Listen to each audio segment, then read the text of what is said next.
이 시대만큼 영적 시력이 어두워져 있는 기독교인들이 많은 시대는 없었던 것 같습니다. 분간하지 못합니다. 귀신들의 활동과 성령의 역사하심을 구분하지 못합니다.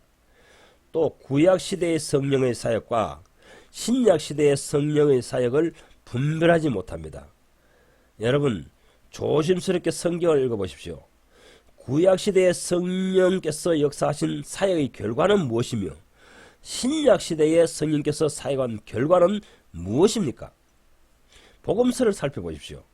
세례 요한도 회개하라고 외쳤고 예수님도 회개하라 외쳤습니다. 그런데 결과를 살펴보십시오. 누가복음 3장 3절에 요한이 요단강 부근 각처에 와서 죄사함을 받게 하는 회개의 세례를 전파하니 합니다. 정확하게 말하면 범죄들입니다. 지금까지 지은 각양 범죄에 대한 용서를 받으라는 것입니다. 그러면 예수님과 사도들은 어떠합니까? 누가복음 마지막 47절에 또 그의 이름으로 죄사함을 받게 하는 회개가 예루살렘에서 시작하여 모든 족속에게 전파될 것이라 합니다. 여기서도 죄들을 용서함 받게 하는 회개입니다. 세례 요한도 회개하면 죄들이 용서함 받을 것이라고 설교했고 예수님과 예수님의 제자들도 그렇게 했습니다. 그렇다면 차이점이 없단 말인가요? 만약 똑같다면 예수님이 메시아로 오실 필요가 없을 것 같습니다. 세례 요한이 제시하는 방법을 따라 회개하면 이제 죄들이 다 용서함을 받는다면 예수님께서 왜 회개하라고 외치겠습니까? 이것이 오늘날 설교자들이 착각하고 있는 것입니다. 알지 못하고 구분하지 못하고 회개하라 거듭나라 외치고 있는 것입니다. 영적 눈이 활짝 열린 사도들의 시각을 우리가 한번 오늘 살펴봅시다. 사도행전 18장에는 탁월한 웅변솜씨와 더불어 열변을 토하는 아볼로라는 설교자가 나타납니다. 그런데 그 소식을 들은 사도들은 그에 대해 평가하기를 요한의 회개의 세례만 알따름이라 합니다. 그가 일찍 주의 도를 배워 열성으로 예수에 관한 것을 가르치니 세례 요한의 회개만 알따름이라 이렇게 말합니다. 여러분, 같아 보이지 않습니까? 그도 예수에 관해서 설교합니다. 사도들도 예수에 관해서 설교합니다. 그도 회개하면 죄사함 받으리라고 설교합니다. 사도들도 회개하면 죄사함 받을 것이라고 설교합니다. 무엇이 다릅니까? 이 차이점을 이해한 적이 있습니까? 회개하면 용서의 성령에 감동이 됩니다. 용서의 은혜가 강물처럼 내 영혼에 흘러내립니다. 이런 죄사함의 은혜를 경험한 사람은 밤낮 주야로 회개하시오. 그러면 변화됩니다. 거듭납니다. 이렇게 전파합니다. 이런 심적 변화를 그들은 거듭남이라고 해석합니다. 그래서 불타는 열정으로 거듭나라, 회개하라, 온 기독교에 외쳐대기 시작하는 것입니다. 그들의 호소력은 얼마나 예절한지 청중들이 금방 흥분의 도가니에 빠져버리게 합니다. 눈물을 흐느끼며 회개하는 사람도 있고 그러한 감정이 일어나지 않는 사람은 나도 꼭 거듭나야지, 회개하고 거듭나야 되지 이렇게 작심하기도 하고 사모하기도 합니다. 여러분, 그러한 변화, 그러한 거듭남이 과연 예수님께서 얻고자 하셨던 그러한 회개일까요? 거듭남일까요? 사실은 감쪽같이 속아버렸던 것입니다. 그 회개와 거듭남이라는 내적 변화는 세례 요한이 회개를 전파했을 때, 그가 제안하는 회개에 순종했을 때 임하게 되는 종교적인 경험입니다. 종교적인 감흥입니다. 눈물을 흘리고 지나온 삶을 참여하고 그릇된 삶을 버리는 것, 이것은 세례 요한이 외치던 회개의 설교를 듣고 순종한 사람들이 경험하게 되는 종교적인 현상입니다. 회개하였더니 속이 후련합니다. 마음이 시원합니다. 그리고 성령의 감동, 감화, 충만도 경험하게 됩니다. 이 경험을 한 후엔 이런 것이 회개다. 이런 경험이 거듭납니다. 이렇게 평생도록 외치고 다니는 것입니다.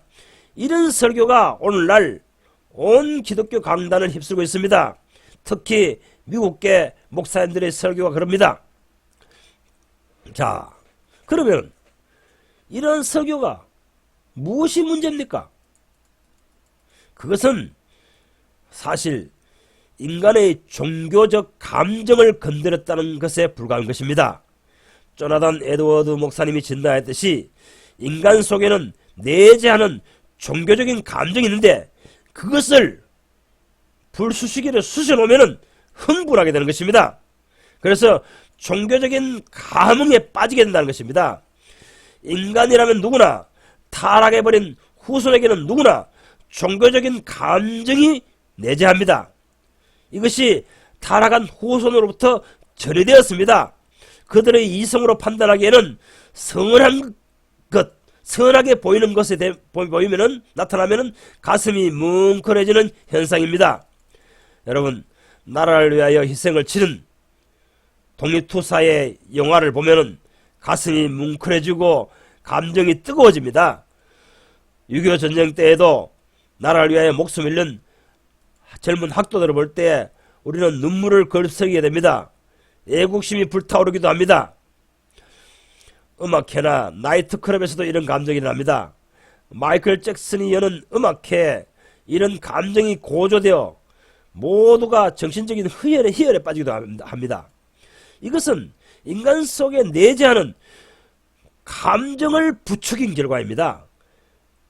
인간 본능 속에 있는 감정을 휘저어 놓은 결과인 것입니다. 그들이 좋게 여기고 그들이 흥분되게 하는 어떤 메시지로 그들을 쇼킹받게 한 것입니다. 이런 현상을 현대교인들은 은혜 받았다, 오늘 설교에서 감동받았다, 이렇게 격찬하기도 합니다. 그런데 그런 은혜, 그런 설교에 감동받은 사람들이 며칠 후, 몇 달 후 지나보십시오. 언제 그랬다는 듯이 그 흥분이 가라앉을 즈음엔 다시 옛사람의 행실로 되돌아가 버립니다. 이것이 오늘날 성령운동의 문제점입니다. 심령을 부흥시키는 집회를 참여했을 때에는 천상에 있는 것처럼 착시현상을 일으킵니다. 그러나 이런 감정이 현실에 돌아오면 다시 예전의 삶으로 회귀해버립니다. 예수를 20년, 30년, 40년 믿다 보면 그런 은혜를 경험해보지 않는 사람이 누가 있겠습니까? 또 목사의 길을 가기로 서원할 적에 모두가 이런 종교적인 경험을 하였습니다. 성령에 감동되었고 방언을 수반한 뜨거운 성령 세례도 받았습니다. 병고침도 받기도 하고 고쳐주기도 하였습니다. 귀신을 쫓아내기도 하였습니다. 길거리에 박차고 나가서 예수 믿으라고 밤낮 외치기도 하였습니다. 그런데 그 목사님들이 현재의 영적 상태는 어떠합니까? 회개하고 거듭나서 성령 받고 신학하여 목사님이 되신 분들이 현재 한국교회 중진들입니다. 원로들입니다. 그런데 그들의 죄악상을 보십시오. 은사 충만, 능력 충만, 매주 청중을 감동의 도가니로 몰아넣는 설교를 하시던 분들이 성범죄에 연루되며 교회 자산을 탐내어 뒷주머니를 차며 세습을 하며 숨어서 죄라는 것은 어느 하나 못하는 것이 없습니다. 왜 이런 현상이 일어났습니까? 이것이 성령 받은 결과입니까? 이것이 신약의 성령께서 오시고 난 다음에 나타난 결과입니까? 그 목사님 자신도 이런 아이러니한 현상에 대해서 혼란스러울 것입니다. 그렇지만 단지 자기 양심을 속이고 계속하여 그러한 설교를 합니다. 은혜 받아라, 성령 받아라, 방언 받아라, 성령 세례 받아라, 그러면 변화된다, 이렇게 설교합니다.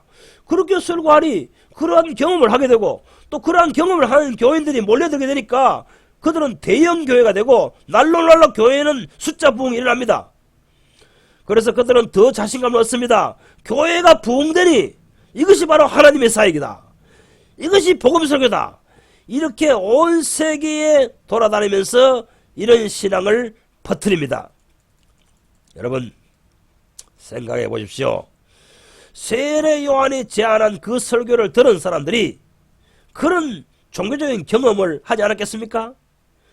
그런 회개를 하고 나니까 종교적인 경험이 있기 때문에 세례 요한의 말대로 순종하여 차디찬 물속에 침례를 받으러 내려갔던 것입니다.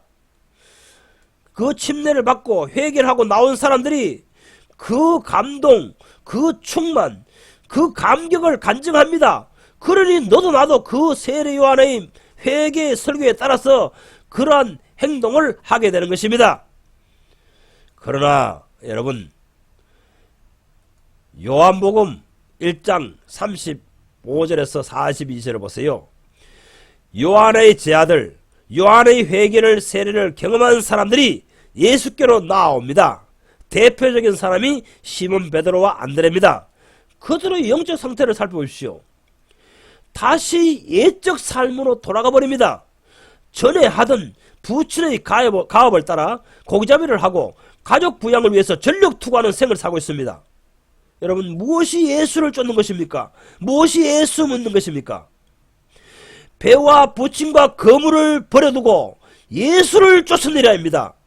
지금까지는 나 자신과 인류와 가족을 위해 살던 인생이 예수를 따라서 예수의 일을 위하여 예수와 함께 그 일을 위하여 목숨을 버리는 것입니다. 마가복음 1장 20절에 예수께서 곧 부르시니 그 아비 세베대의 사꾼들과 함께 배를 버려두고 예수를 따라가니라 하였습니다.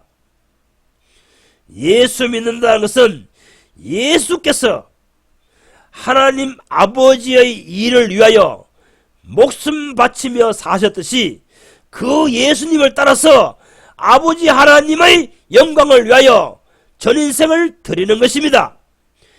전에는 여느 인생들처럼, 인류의 후손들처럼 내 가족과 내 육신을 위해 인생을 다 바쳤습니다. 그러나 이제는 아닙니다. 예수 믿는 사람은 예수처럼 아버지의 이름을 위하여, 아버지의 나라를 위하여 전생을 바치게 되는 것입니다. 요한의 회개하라는 촉구 설교를 듣고 회개를 하였습니다마는, 그 종교적인 경험을 하였습니다마는, 현실로 돌아가면 다시 여느 인류처럼 자신과 자신의 가족, 혈과 땅을 위해 사는 인생들이 되어버렸습니다.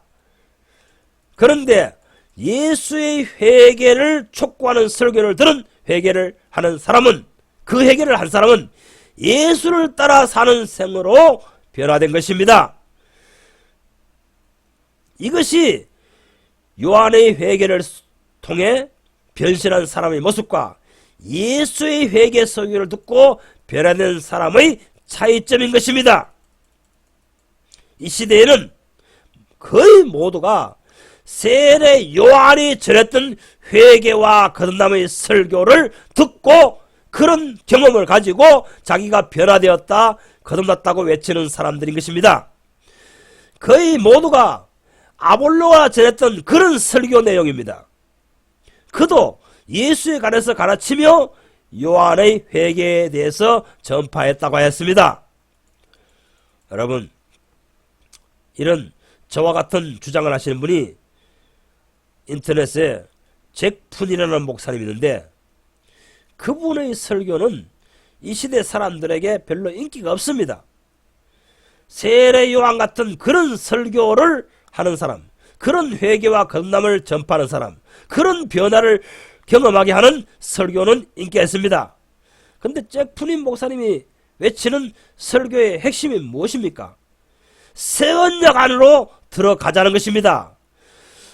회개하고 거듭나서 예수를 믿게 되어 구원약 시대의 신앙 양상으로 돌아가는 것이 아니고 새 언약의 신앙 양상 안에 머물게 된다는 것입니다. 새 언약 안으로 들어오라는 것입니다. 새 언약 안으로 들어가자는 것입니다. 바로 특징은 이것입니다.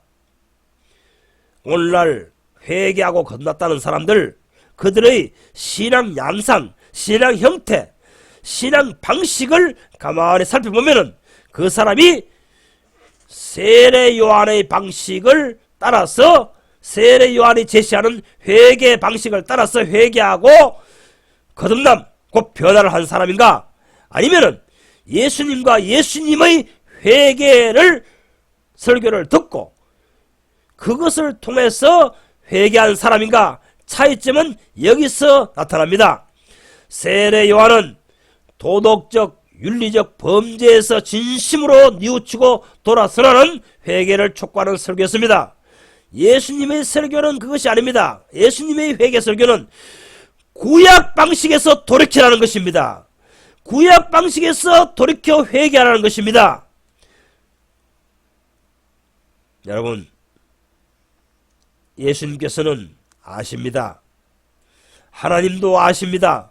성령님도 아십니다. 마귀도 알고 천사도 압니다. 그 사람이 세례 요한의 회개 설교와 같은 촉구를 듣고 은혜 받고 성령 받고 건넜다고 주장하는 사람인가?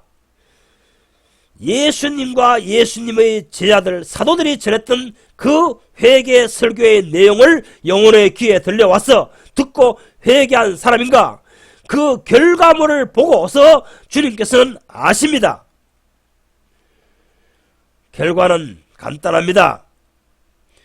세례 요한의 설교, 회개하는 설교, 회개하는 촉구의 설교를 듣고 건난 사람들은 어떤 신앙이 양상이 나타나냐 하면 구약시대 신앙인들과 같습니다.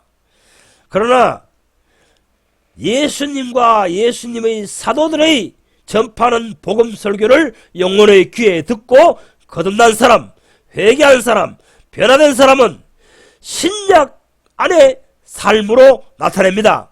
신약 시대의 행실로 나타납니다. 차이점은 이것입니다.